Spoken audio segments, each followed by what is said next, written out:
No One Left Behind is more than a standard we all live up to. It is a way of life. It is part of our mission. If you or someone you know finds themselves struggling with their mental health, please contact the Suicide and Crisis Lifeline by dialing 988 on your mobile phone or text 838-255 to speak or chat with a qualified counselor.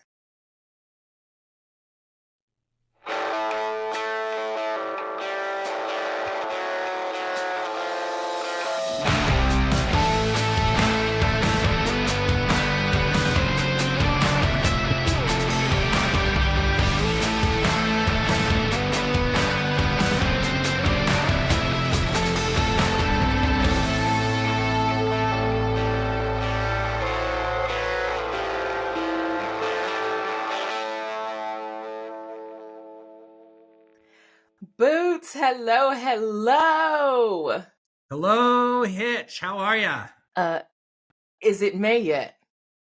Well, I just checked the calendar and it's still September, but we're getting close. Hey, welcome home, everybody, and thanks for tuning in to the Run for the Wall podcast, episode 3. Is it 3? Yeah, it's 3. That's this is right. episode this 3 is our already. Third episode.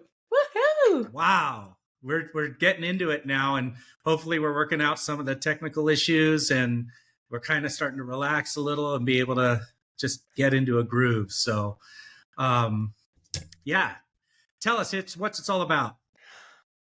All right, so the Run for the Wall podcast is all about supporting the Run for the Wall mission and talking about why we ride, who we ride for, and how you all can get involved in supporting our veterans through Run for the Wall.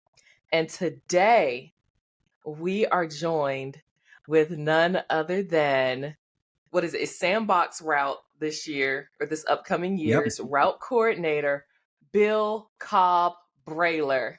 Hey, Cobb. Hey. Hi, how you doing? Good, Cobb, good. it's good to have you on. Good to be here. Yeah. So we've been working through a few technical issues this morning, but we're finally going and we're off and running. So let's get right into it. But before we hear more from Cobb, I got to give a shout out to a couple of our sponsors, take care of a little bit of business, talk about why we ride and events and stuff like that. So Absolutely. First and foremost, we haven't done it yet, and I'm so sorry, Chad. We didn't mention Fuller Law. So we get, the Run for the Wall gets legal counsel donated pro bono. For those of you who don't know, that means for free from Fuller Law. Chad Fuller, this guy is phenomenal. So if you find yourself in need of a lawyer, if you're in an accident, if you need anything, please contact Fuller Law at 1-855-FULLER-LAW. That's 855-FULLERLAW. Or you can go to fullerlawforriders.com. So again, Fuller Law, Chad Fuller, thank you very much for all you do for Run for the Wall and the motorcycle community. And while I'm at it, Run for the Wall would not be possible if it weren't for merchandise sales that are available on the Run for the Wall website at rftw.us. If you go to the website, there is a big green button in the top bar that says shop. And you can buy all kinds of merchandise. We've got 2025 merchandise up there. And then also, I wanted to mention one of the traditions of Run for the Wall. We're going to be talking all about, Run for the Wall. We have a lot of these traditions. They're not written down anywhere, but we have Red Shirt Friday. It's not Friday today. It happens to be Monday. We're recording it, but I wore red shirt just to remind everybody that on Run for the Wall, we wear red shirts every Friday. Red stands for Remember Everyone Deployed. And it's a way for us to honor and show the public when we're out and about that we are remembering everyone deployed. So we have on the Run for the Wall website, there's the 2024 red shirt for Remember Everyone Deployed for Red Shirt Friday. It's on sale right now for $15. It's a nice shirt. It's got sleeve logos, POW MIA logo, and really cool graphics on it. So when those are gone, they're gone.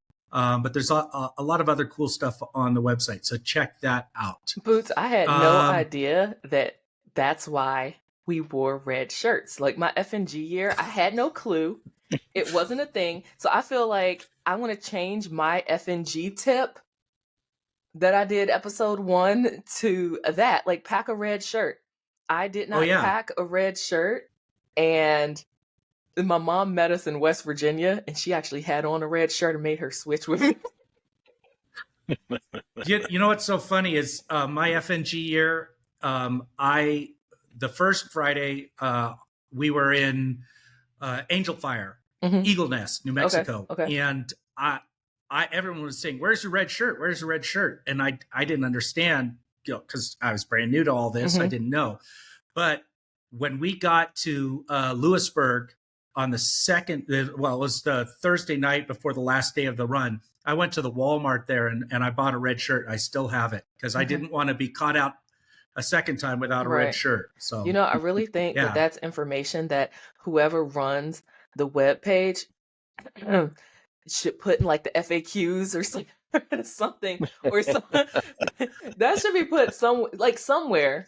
You know what I mean? And let them know, like, hey, okay, but not it's even on my to-do just list. Not even just like, hey, we wear red, but with a link or something like that saying, hey, and you can purchase your Run for the Wall red shirt here.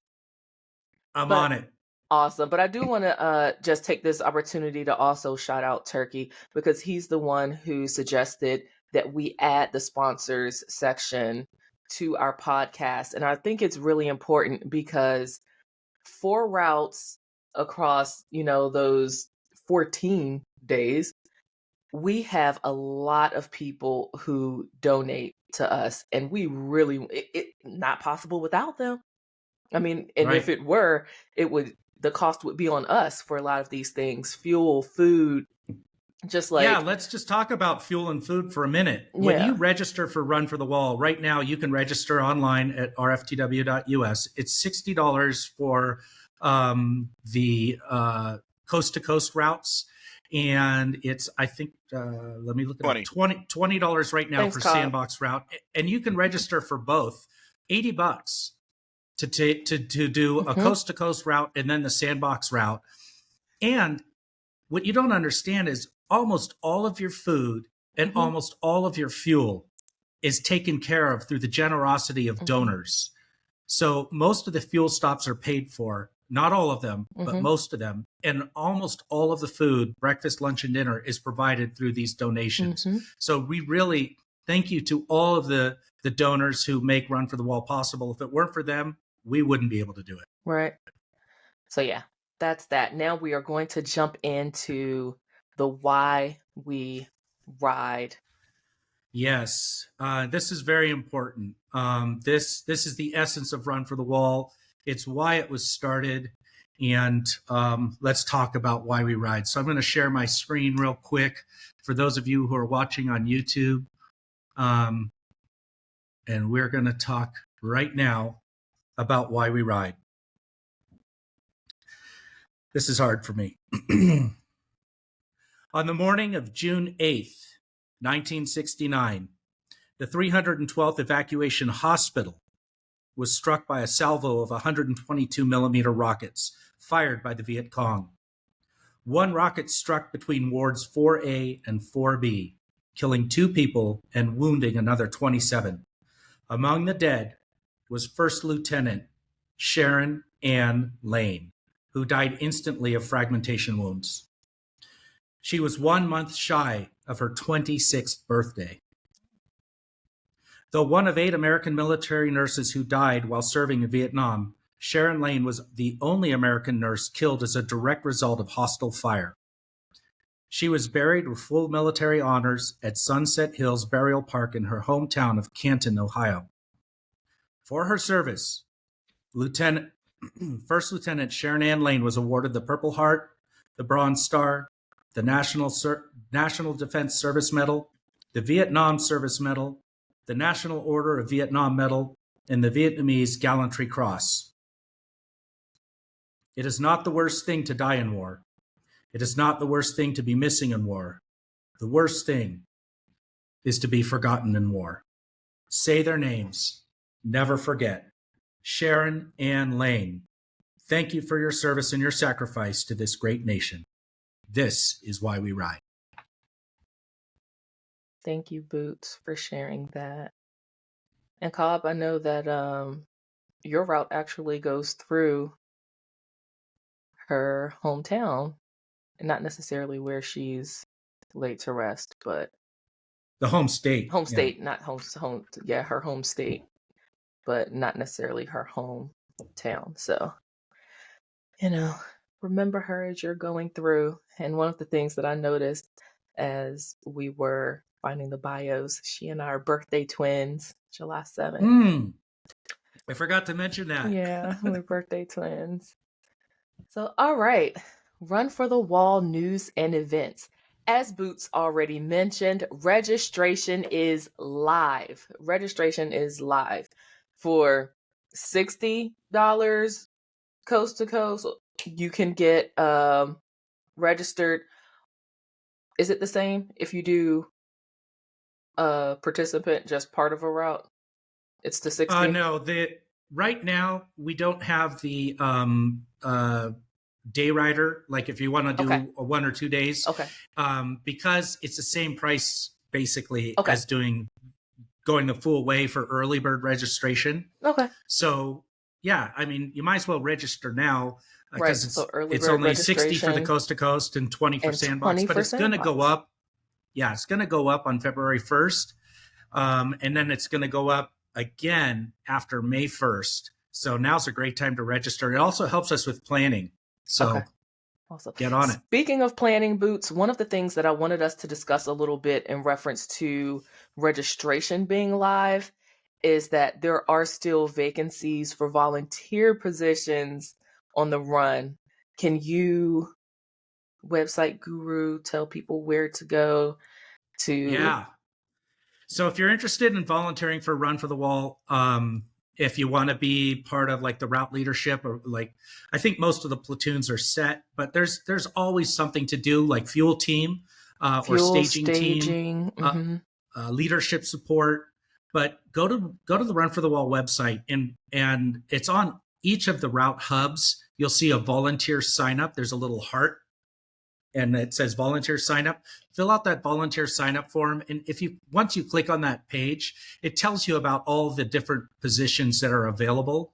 Some positions have prerequisites, and some positions are not actually volunteers. You have to be sort of elected into that. But like ambassador and road guard is a volunteer position, but there's some prerequisites, and you can read about it on the website. But fill out that volunteer application form and let us know what you might be interested in doing, and we'll find something for you. Absolutely, because again, what makes this thing work is each and every one of us. So find out where you can help and join in. I know registration teams usually are looking for additional people. So yeah. Oh yeah, always. All right, what's our countdown to the run? You said we are 232 days, 22 hours, and 21 minutes away from kickstands up. That's right. So May 14th for Central Route and Southern Route, and May 13th for the Midway Route. All right. And so when it comes to planning, we want you all to reach out to us if you know of any events or fundraisers that may align with the Run for the Wall mission. Reach out to us at least, I would say, 4 weeks in advance so that we can get that information in this news and events portion of the podcast so that it can reach as many people as possible. Yeah. So let's talk about a couple of upcoming events. We have, well, by the time you hear this podcast, it'll be done, but I do want to mention it because it's coming up, is the Run for the Wall reunion in Cookville, Texas. Mm-hmm. That happens every single year in September. So this year it's September 26th through 29th. It's an awesome time. It doesn't matter what route you ride on. This is a great time to get together with other Run for the Wall riders and just find out about our mission and be part of the Run for the Wall. Because, it's not like any other regular ride. Once you ride once on Run for the Wall, you're part of the Run for the Wall family, and Mm-hmm. it's something special. I want to talk about the monthly Colorado breakfast get together. The next one is October 2nd. If you want more information on that, it's on our website, rftw.us, and then go to the contact menu and pull down that and go to the events calendar. It's also at rftw.us/events. That's the direct URL. And then I was just sent a note by Roger Boots. And he said that the Northern California NorCal meetup is the fourth Saturday of each month at the Cornerstone Cafe in West Sacramento. So that will be on our website, also on the events calendar. And if you want more information on that, to find out, you can contact don.burns@rftw.us. That's right. And that's it for what's going on. Absolutely. And the reason we say to reach out to us, just so you know, at least a month in advance, is that we are planning for this podcast to be like every other week Yeah, to every be 2 posted. weeks. Yeah. So, yeah, every 2 weeks we'll upload new episodes. So we need that lead time. And I want to say, like, the episode prior to this one, that was recorded over a 2 week weeks ago. ago. Yeah, it was recorded about Yeah. 2 weeks ago. So just make sure we have plenty of time for planning, and we will get all of those things incorporated. But that leads Yeah. us to the topic of the day, the man of the Woohoo! hour. Here it comes. Today Get we are ready. going to be talking about the Sandbox Route. All right. Take it, Hitch. All right. So we would like to know some of the history and just information. Like, how do you present to people what the Sandbox Route is as the newest route to Run for the Wall? So the Sandbox Route, this will be the fourth year that Sandbox Route has run.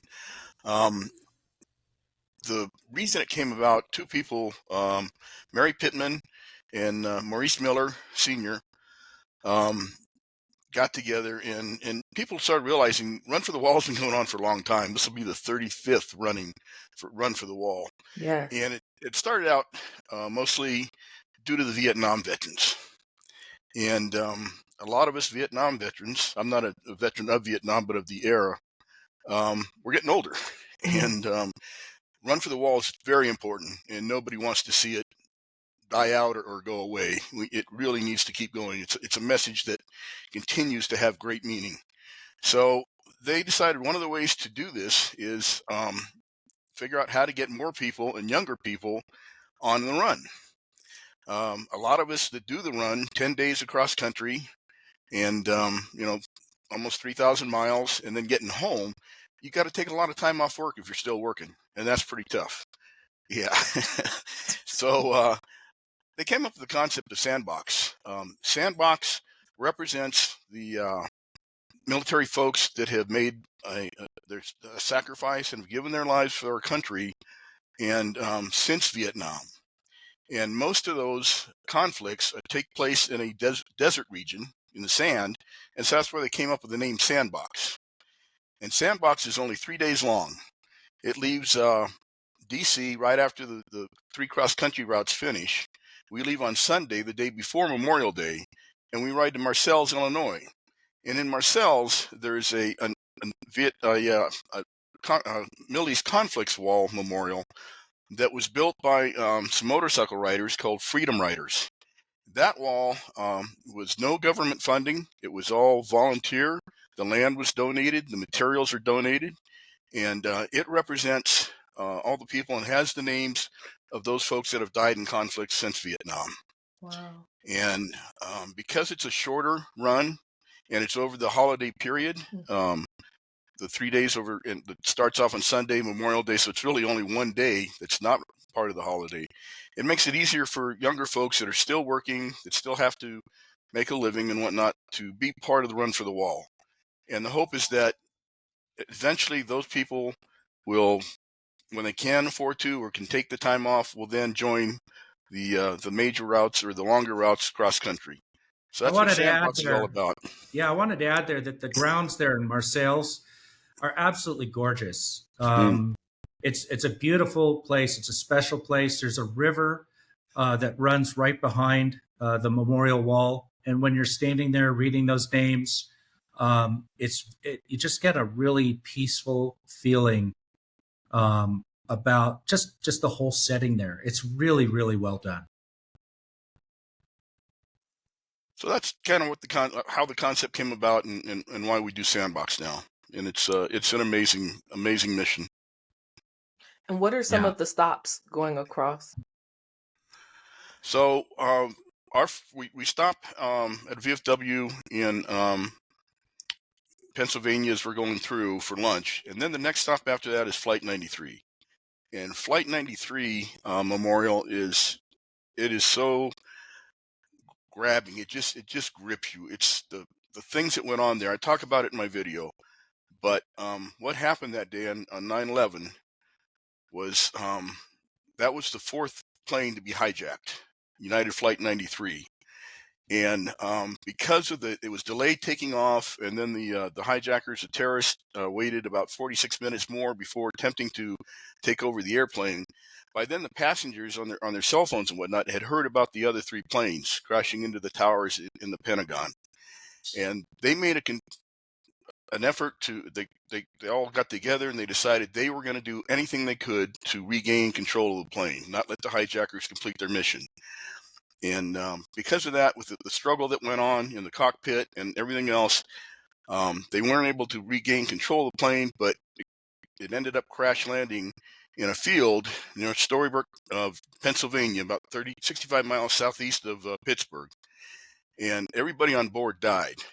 But they kept that plane from getting to the terrorist target, which was the U.S. Capitol building, and saved many more hundreds of lives. And they've erected an amazing monument there, or memorial, to that. And when we stop there, we get a presentation from the park rangers there that run it, and they talk about some of the individual folks that were on the plane that day. And it is so moving, and it's a fantastic stop. The next stop that I really like is in St. Clairsville, Ohio. We pull in St. Clairsville in the evening, and we get hosted by the Belmont tourism community there, and they feed us a great dinner. Last year was a chicken that was just out of this world. But the next morning, we take off, and it's a very short ride. We ride right downtown St. Clairsville, a little small town, cobblestone street. They clear the street off. We park all the bikes right down Main Street, and we get off the bikes, and we have a good old-fashioned small town Memorial Day ceremony. And it's just, it's fantastic. I wouldn't want to spend Memorial Day anyplace else. It is absolutely amazing. From there, we go on into Indiana. We get to Hunter's Moon in Lafayette. They host us there at the Harley dealership. The next morning, we go to the Indiana Veterans Home, and that's incredible as well. We get to spend quite a bit of time visiting with the veterans in the home and talking to them and sharing their stories. And from there, we're on to that's our last day. We're on to Watseka, American Legion Park, where they feed us a real nice lunch. And after that, we're into Marseilles. So it's 3 days. It's pretty quick, but it's very meaningful and just a wonderful route. Cobb, that sounds like it is truly packed with what the essence of Run for the Wall is within those 3 days.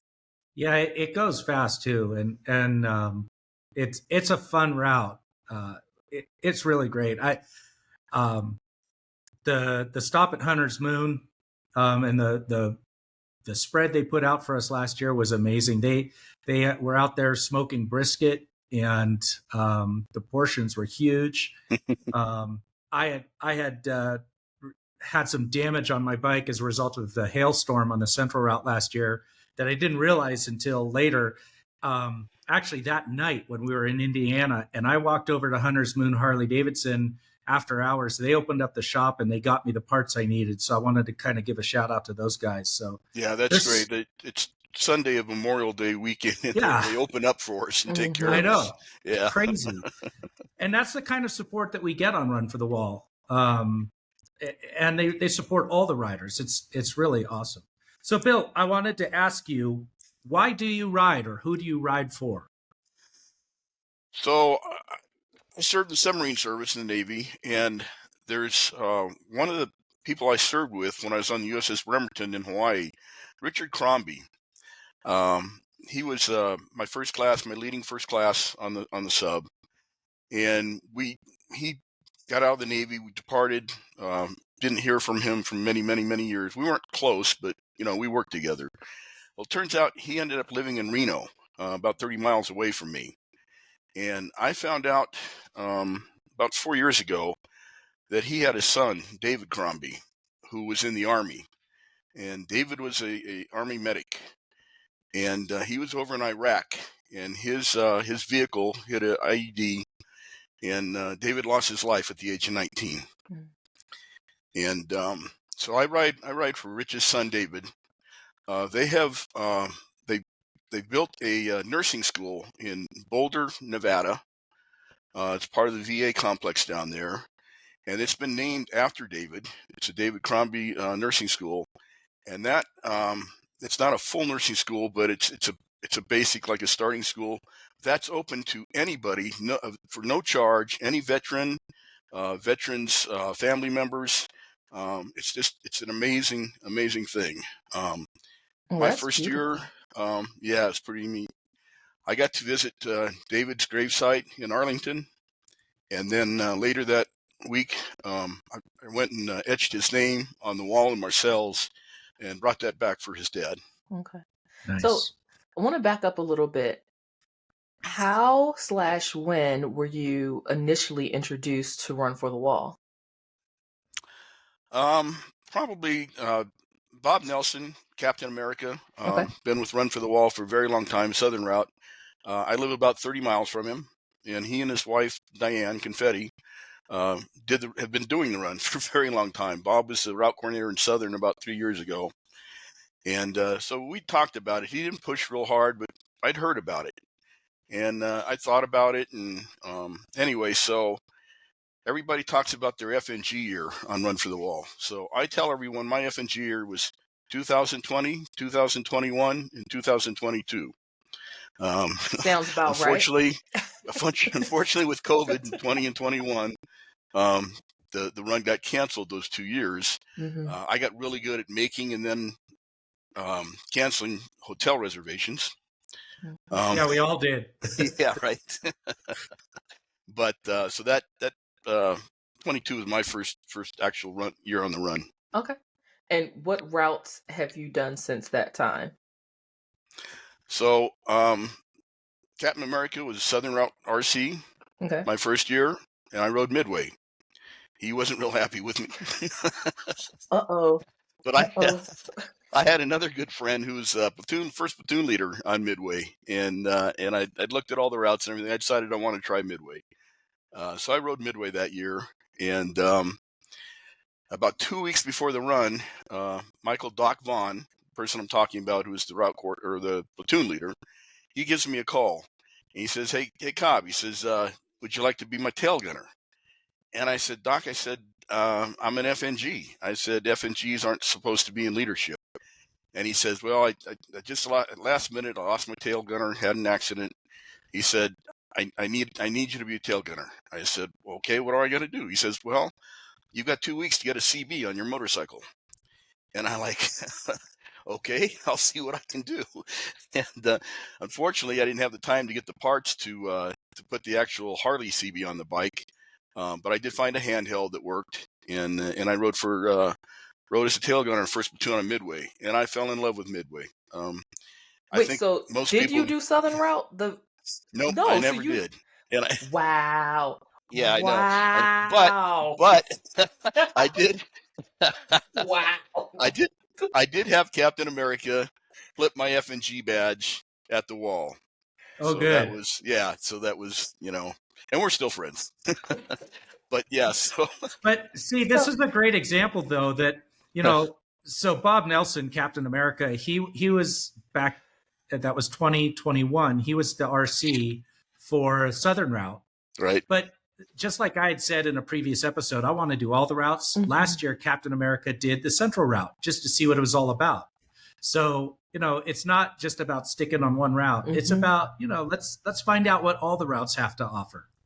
Especially coming from a leadership perspective, because you really Yeah. get to see, how Yep. things are done, Yep. how they're run, and, what takeaways you have or may not have from other routes. Yeah. But way to step up to the plate, Cobb, FNG year, and I know. See, and been the that proves tail that there's an gunner. exception for every rule, right? Yep. So it's not normal that an FNG runs as a tail gunner, but you got to have some riding skills and understand what you're doing. And Cobb, I think you embody that. And so you've So done let's see the positions you've held. tail You gunner. were tail gunner, your FNG year, Mhm. and then you were ARC, assistant route coordinator for Sandbox last Well, year. that first year when I was the tail gunner on Midway, that first year I was just a rider on Sandbox.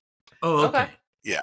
And then the next year, 23, I was a platoon leader, 6th platoon on Midway. Uh-huh. And I ended up filling in for the platoon coordinator. Last minute, he couldn't make the run, so I kind of took over for him. Mm-hmm. And that year I rode fuel team on Sandbox. Oh, great. And if you're looking at getting involved, if you're, it's not your FNG year, if you want to help out, the teams, the fuel team and the staging team are awesome. I really enjoyed riding fuels on Sandbox. Sure. Yeah. Yes. Yeah. It's a kind of a tight group. You get to know each other real well. You work real well together, especially in the fuel team. The coordination, getting those bikes to those fuel stops is just, it's amazing.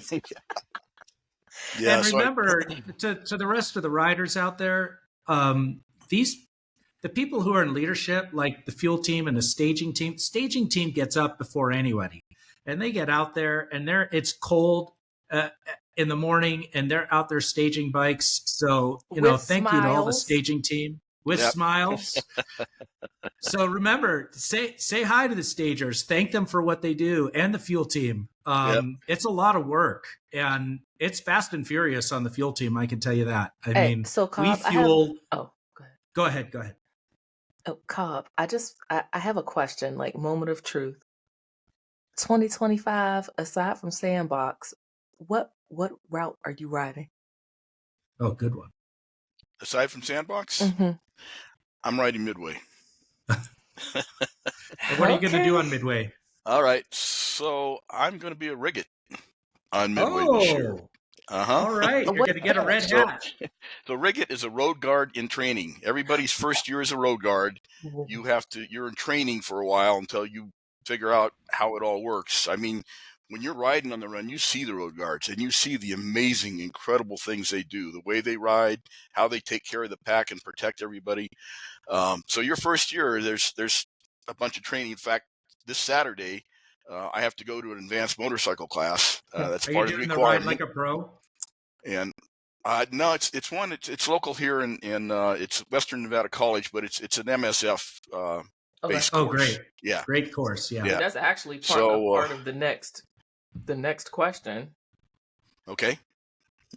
Yeah. Well, so I did want to say that I think we're not calling them Riggits anymore. We're calling them first-year road guards. Right. Yep. Yeah, and each route does it a little bit differently. Like I think on Midway, you only wear one brassard, or I'm not sure. Maybe that's Sandbox. I don't know. I'll find out. Yeah. So, hey, on behalf of the road guards, I want to welcome you to the ranks. So, no, thank you. Yeah, it's great. You'll love it. But how do you prepare yourself for a run for the wall, like physically and emotionally? So physically, I try to get in and start doing a lot of walking, get on the elliptical, and just trying to get, stay loose and get my stamina built up. Start hydrating, and really, probably don't really get into that heavily until maybe January or so, but start drinking a lot of water. You really need to stay hydrated on these runs. Hydration can creep up on you really fast, and you won't even realize it. And the next thing you know, you're passing out riding your motorcycle, and that's just not a good thing to have happen. So there's a lot of that going on. Like I say, just trying to You don't have to be in super shape. You don't have to be able to run marathons or anything like that, but you just have to have some good stamina. For sure, yeah. Yeah. Emotionally, I don't know. It's a lot of it is nervousness and excitement.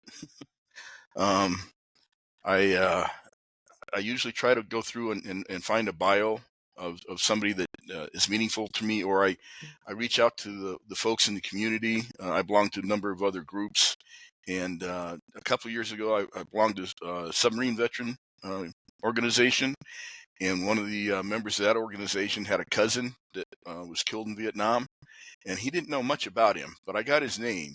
And I was able to look up the information on him, and then and etch his name on the Vietnam Wall and bring it back for him. And the bio and the information I found was stuff he never knew about his cousin. So that was pretty cool. Yeah. Yeah. And then you also mentioned the writing course. Is that something you do annually, or is it just as you're preparing to be a first year road guard? I haven't taken a course in a while. Okay. It's recommended every time you get a new bike that you go through a course on that bike, because all bikes are different. So it's been a while since I've been in a course. But yeah, the reason I'm taking this one mainly is it's part of the requirement for being a new road guard. Okay. And it's good. I need to be brushing up on my skills as well. So that's probably a good thing for everybody to do before the run. Run for the Wall is, I call it group riding on steroids. And so, a lot of people do group riding. I do group riding with other groups, but it is nothing like Run for the Wall. It's just the most incredible. As you prepare for your course, what are you riding? What do you ride? Or what will you be riding next year? Yeah, I've got a 2019 Harley Street Glide. And in fact, I went down to the store the other day to pick up a few things. On the way back, I pulled into an empty parking lot and did some figure eights to make sure I could still do them. And so, yeah, just make sure I don't drop the bike during the course or have any problems. Yeah, those slow speed skills are really important, and it's a perishable skill. So one of the things I do is I practice all the time my low speed stuff. And there's a local group that meets here in Prescott, actually Prescott Valley, that meets at a high school parking lot once a month. And we do all those low speed skills. We do the figure eights and the iron cross and the bow tie and the slow speed weaves. And yeah, it's a great skill to have. Yeah, that's awesome. All right. So at this point, you're basically king of the Midway route, since that seems to be your route of choice. No. What is your favorite stop and or experience? And it could be from Sandbox also, but what would you say your Run for the Wall favorite stop or experience is? I think in on Midway, St. Clairsville, or I'm sorry, St. Clairsville. I got Sandbox on the mind. Fair enough. Cookville, Tennessee, is absolutely incredible. I think every route probably has a stop they really like. I know Central loves Renal at the elementary school. Oh yeah. But on Midway, it's Cookville. We like it so much that we have been able, the RCs have been able to get the board to approve an exception and let them leave a day early from Ontario so we can spend an extra day in Cookville. That's right. Midway Route riders, remember, you're going to leave on May 13th, which is a Tuesday, and everybody else will leave on May 14th on Wednesday. And the people in Cookville are incredible. They love us coming in there. They host us for dinner 2 nights in a row. They take care of us and feed us. The second day that we're there, the day that we spend the extra day, we do outreaches, which is really nice. All routes have an outreach team, and they will take a platoon or two and go do special outreaches to various memorials and visit Gold Star families and things. But not everybody gets to do that. On Midway, everybody has a chance in Cookville to do an outreach, and we do 3 amazing outreaches. We go to a couple of veterans' homes, elementary school, and a very neat veteran memorial. You go to Fort Sill, right? we go to Fort Sill as well, right? That's part of the route now. That's 2 years now we've been going to Fort Sill. So yeah, we that's go. a really important stop. Yeah, it is. It is. We're the only route that goes to an active military base. We get to ride on base and go in there, and it's really incredible. Yeah, I want to do that. So anyway, Cookville's my favorite. Really enjoy it, and enjoy being able to do the outreaches that normally you can't do. Okay. Best meal on the run. I should know the name of the church, and I can't remember it off the top of my head. It's But about you remember what they fed you, though, don't you? Every year they feed us steak, baked potato, green beans, and homemade peach cobbler with homemade ice cream. Oh, And it is, my. yeah, it is an awesome meal. Peach cobbler is my favorite dessert. Oh man. Okay. Your road name, Cobb. What does it mean? How'd you get it? Tell us about that, Cobb. Okay, so as I've said, I was in submarines for 22 of my 27 years in the Navy, and Cobb stands for, it's an acronym for Chief of the Boat, and the Chief of the Boat is a senior enlisted member on board the submarine, and it's a position you have to be selected for. There's not very, each submarine has one chief of the boat, so there's not a lot of them. And you work directly with the commanding officer. But in that position, like I'm a sonar technician by trade, so underwater sound, listening on the headphones and all that. Chief of the boat is you're taking care of the people. You're taking care of the crew, making sure they have what they need and they know how to do their jobs. And so once you get up into that area, you're no longer doing what you were trained to do professionally. It's a people job. It's like a sergeant major in the Army or the Marine Corps or something. So, and that's where I got the road name, was Cobb, from being the chief of the boat. Awesome. Very good. All right, so we talked about how your FNG gear spanned a few years, right? What advice would you have for FNGs? So read everything you can on the website, rftw.us. That's a good one. I had, like I said, I've been talking to Captain America for a number of years, but when I went in and started reading the FNG stories, the FAQs, everything I could find on the website, that's when I really got hooked. It locked me in. And some of those FNG stories are incredible on that website. So read everything you can there. Talk to people. If you can find or know people that have been on the run, obviously talk to them. As you're starting to plan to get ready to go, get out everything you think you need to pack for your motorcycle, for the trip, for the 10. If you're doing cross country routes, the 10 days of cross country, or if you're adding the Sandbox, obviously there's more. There will be time. Not a lot. There will be time to do some laundry along the way, but get out everything you think you need, and then pack it all up, and then take about half of it out and put it away. Yeah, everybody overpacks their FNG year. That is great advice. In fact, a good friend of mine, Billy Coleman, our first year we rode together as FNGs. And we had to stop in Fresno on the way down to Ontario for an event we had to do before we got to the beginning of the run. He sent 2 large boxes of items back home from Fresno. He was planning on taking because he realized he had way too much stuff. Yep. So. And also take into consideration that you're not on lockdown and we're in the United States.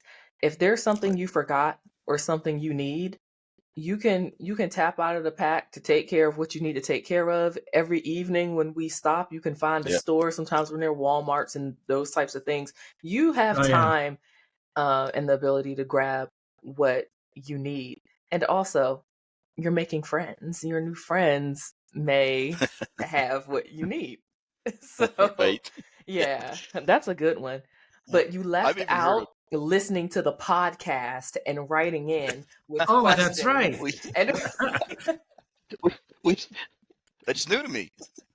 Well, New my to next us, too. question, Cobb, was going to be if you had a tip for all riders. It should be listen to the podcast, right? Right. No, do you have like a tip for all riders aside from all the great tips you've already given us? Sure. So we are going to all routes are going to GMSR radios this year. GMRS. Sorry, yeah. And the CBs are just they're getting old. They're getting hard to find parts for. They're expensive if you can find them. So we're going to switch over. It makes a lot of sense. We find the Central Route tested them last year. They've got better range, better quality, sound quality. So everybody's going to that. With that, most folks are going to a Bluetooth setup, a headset that Bluetooths to that radio, which makes it very convenient and very nice. One problem with the Bluetooth is it runs off a battery, and it depends on the age of your whether you're running Cena or Cardo or whatever.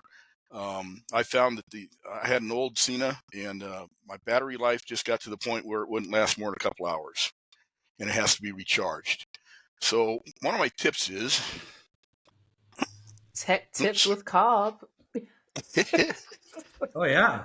get a battery pack or some kind of a backup battery that you can plug your Cena or your Cardo or whatever your charging cord into that. You can slip that in your vest pocket or attach it to your vest, and then you can stay powered up and not lose your comms.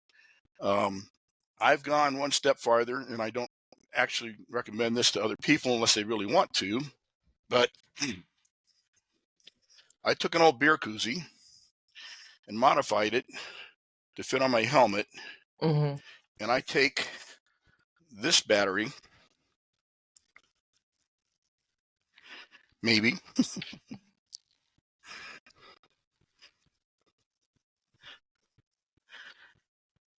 and it sits on my helmet like this.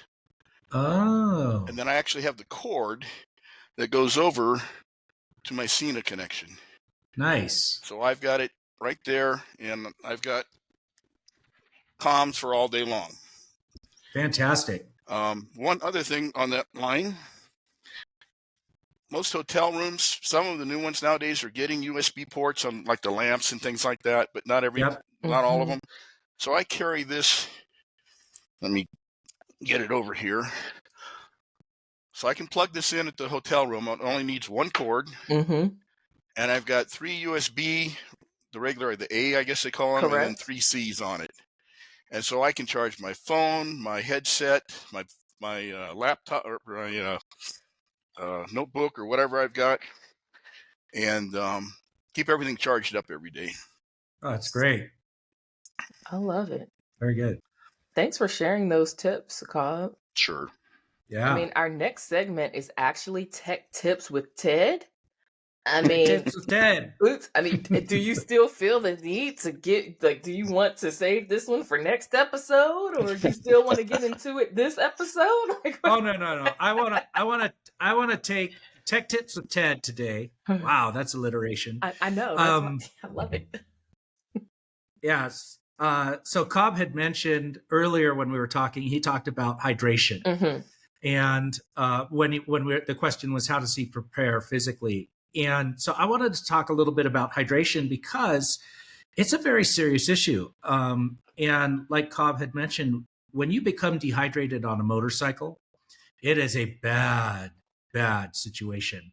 And I'm speaking from experience. I had twice I've allowed myself to become dehydrated while riding, and you become disoriented, and it's just not good. So now when I ride, I have what I call my hydration strategy.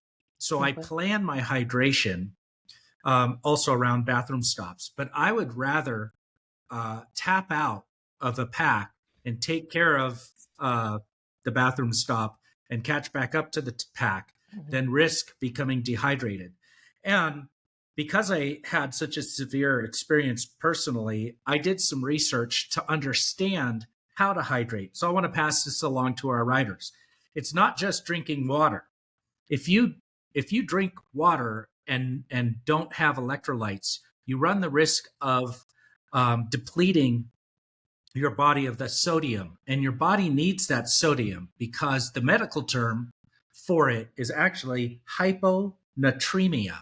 And that's a condition where the sodium level in your blood is lower than normal, which can be super dangerous. It's caused by the imbalance of water and sodium. And when there's too much water relative to the sodium, this causes water to move into your cells, making them swell, especially in the brain. And that's when you become disoriented.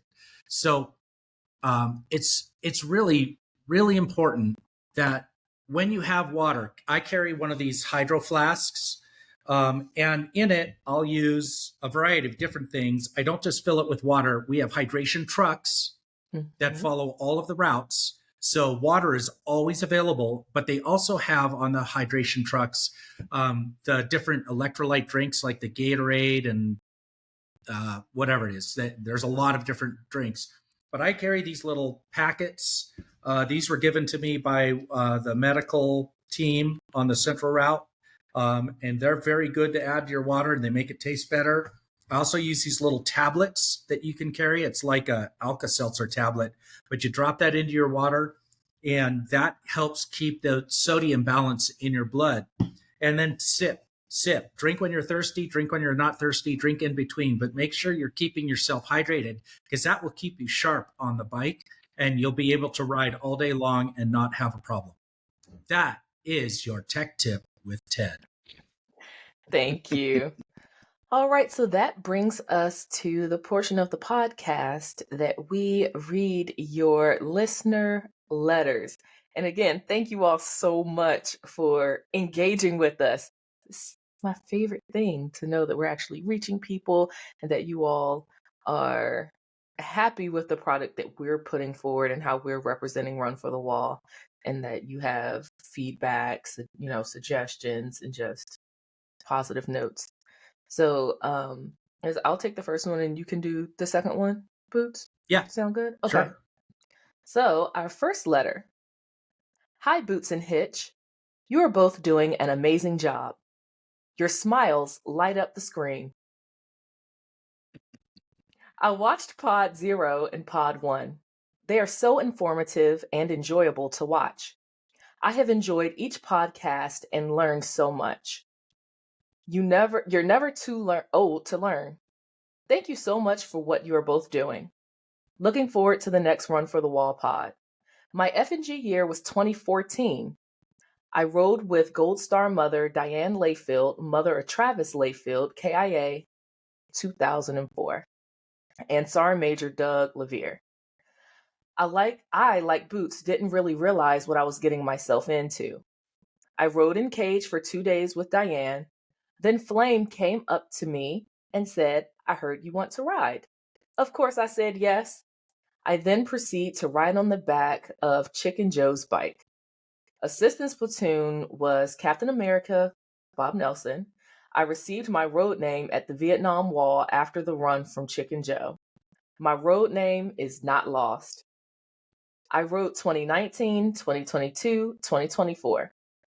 I was on the registration team with Top Sarge 2019, 2022, and 2024. Was part of the nursing team.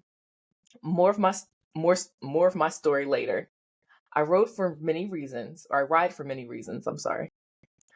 One, for two of my high school and neighbors, friends. I was part of organizing OP Moms from 2006 to 2012.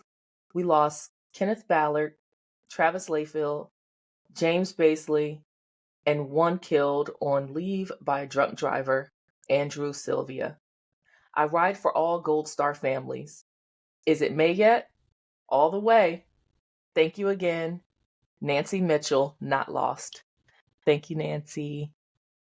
Thanks, Nancy. We appreciate the letters and hearing all about your Run for the Wall experience.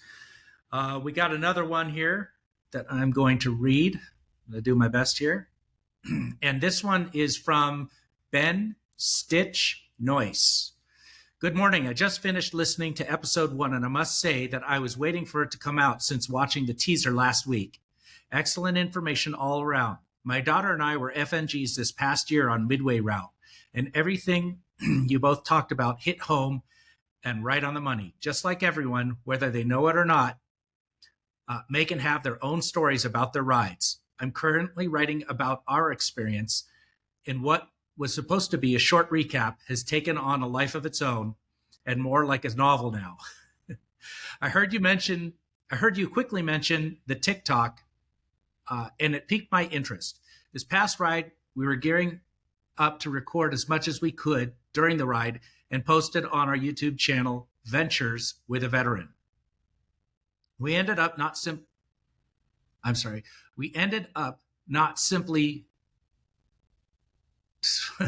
Not simply due to not due to knowing yeah. not simply due to not knowing what to expect when it came to our emotional state. And as you both indicated, it was an emotional ride and one that I tried to prepare myself for, but in the wrong manner. I ended up preparing for the wall and grounds and not the ride itself. Talk more about that later. But this year we plan on riding again and definitely record and post what we can to show others what it's like on the ride. Folks see us passing from the side of the road and over us on the overpass. But to give them a view from the rider passenger's view would be something else. I totally agree with that. Anyway, great content, amazing stories, and overall awesome way to get the word out on why we ride. Say their name, never forget. Ben, Stitch, Noise, thanks for writing into us. All right, that brings us to the end of this episode. Cobb, is there anything else that you would like to share related to the Sandbox Route, or so that people really get a feel of who you are before we wrap things up? Just that if you're thinking about doing this, if this is your first time, or even if you're a writer who's been writing for quite a while with us, please do it. Come ride, run for the wall. Come see what it's about. Even if you can't do 10 days across country, come down and ride for 2 days or a day. Even riding for a day, you will get what this is about. You will see what the people are like, how you're welcomed, what the meeting is. And please, I encourage everybody to register early. We need registration numbers so we can let the folks know that our state coordinators and the folks that support us and feed us and take care of us, the better we can get numbers for them, the better off they are for taking care of us and our needs as we go across country. So please get in, register early, and come do this. You'll never regret it, ever. Thank you so much for joining us. For more information on Run for the Wall, visit the official Run for the Wall website at rftw.us. Right. And send us your experiences on the run or any topics you'd like to hear or questions you have, comments, good, bad, or ugly. You can email us at pod, that's POD, at rftw.us. Until next time, how far are we going? All the way. And wall to wall. Hey. And wall to wall. That's right. See y'all next time. Ciao.